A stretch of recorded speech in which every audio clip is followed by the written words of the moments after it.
Hey there, John Morris here, johnmorrisonline.com. Welcome back to another episode of the John Morris Show. So at the time, I was 21 years old, and I had just got a good job. So I was managing my own shoe store, and the store was doing really well, and I was making more money than I'd ever made in my life at 21, and I was on the fast track to moving in, getting promoted into a bigger store, and eventually probably getting to the point where I was making a six-figure income or close to that selling shoes.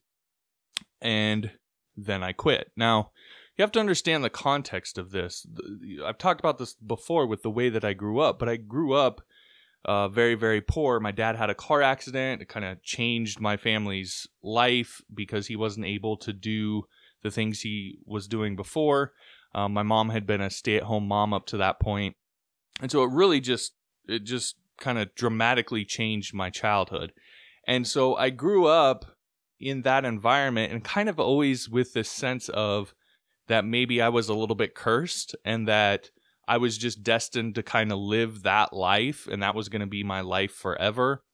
And that the only way that I was really had any opportunity of maybe getting out of that was either through sports or by going to college, getting my degree, kind of that usual storyline. And so it was less than a year before this point in my life when I was managing this shoe store. About a year before that, I had quit football. I had dropped out of college.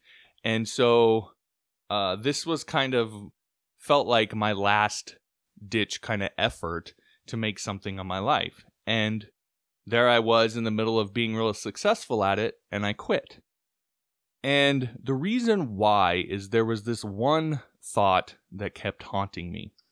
And despite all the success I had had, despite all the opportunity that was available, because this was a bigger chain and there was good opportunity available, and despite all the money that I was making, because I was making really good money at the time, I couldn't let that thought go. And the thought was, is this all I'm ever going to be? Is selling shoes all my life is ever going to amount to? Because I could be the best shoe salesman in the world, and I'd still just be a shoe salesman. Now, that's not to be derogatory towards people that do those sorts of things, but it just wasn't the life that I had imagined for myself when I was a kid. When you sat back and dreamed as a kid, it was, an astronaut or a fireman or a football star or whatever it was for you. Shoe salesman probably isn't one of those things.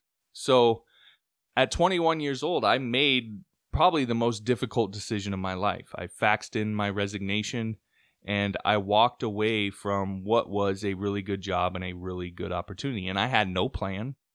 I didn't have any other job lined up. I had really no place to go. And so it was scary as hell for me. Now, I bring all of this up because I recently did an interview on the Digital Dads podcast. I don't know, may or may not have heard of that, but they asked me to come on the show and talk with them. So I did the interview and they asked me about this. And on that podcast, I kind of tell the whole gory story of what happened and why and how it's relevant to people who are looking to get into web development and web design, among other things that I talked about on there. And so I think it's about an hour long, and I think it's worth a listen. So if you want to check it out, it's John Morris. Just go to johnmorrisonline.com/DD111, for Digital Dads, DD111. It's episode 111 for them. That will take you, it'll redirect you over to the post. But I imagine a lot of you might be in a similar boat, might be feeling the same way. Maybe you have some success in what you're doing now, and you have a good job, you're making money, but there's this kind of gnawing sense or this feeling that you have that you're just not quite satisfied, feeling like maybe your life was meant for more. And like I was, you were dying inside for some sort of meaning and significance in what you do. If that's you, if you can relate to that, and I talk about this again more in the interview that I did with them on that podcast, but there's two things that you need to latch onto that are going to make the difference for you. And these two things they're way more important than if you know MySQL or you comment your code well or any of that stuff. A great developer isn't someone who knows everything.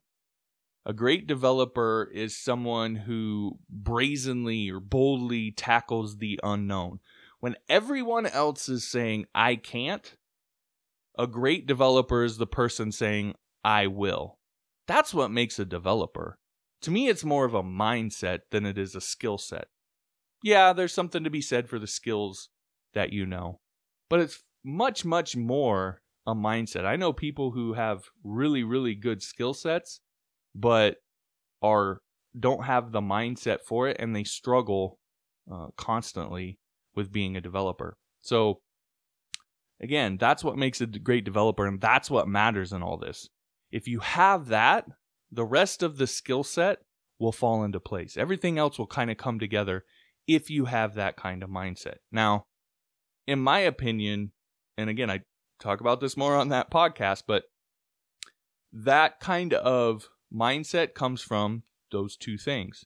The first is, and you will have heard me talk about this before, is this kind of dogged persistence to be the one that will stick in there and figure things out, even when things get a little bit dicey, even when maybe you're a little in over your head, even when everybody else around you has given up, and it's kind of beyond maybe what makes rational sense for you to keep at it.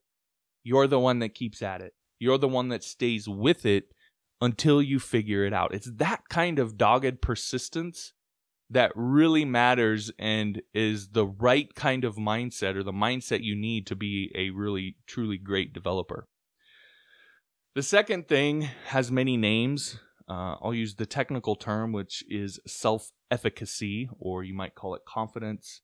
But it's an almost irrational belief in your own skills. This is one thing I've noticed among developers that are really, really good, is that they believe that they can learn anything, that they can figure anything out. And you couple that with this sort of persistent, it's almost, in some ways, I think it's almost a positive insecurity, in the sense that they believe they can learn anything, so that when they're met with something that is hard for them to figure out, it almost becomes a test of their character to go in and figure it out.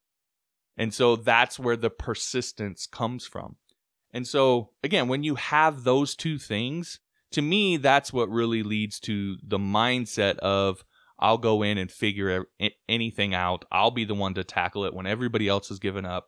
Past making rational sense, I'll be the one to do it. That's what leads to that sort of mindset. Now, I know this is a bunch of woo-woo, foo-foo stuff, and I'm not necessarily big into all of that sort of thing, but I just see it time and time again. The difference between mediocre developers, or developers who struggle, or developers who ultimately fail, and the great ones who have wild success and kind of get to do whatever they want, and all of that stuff.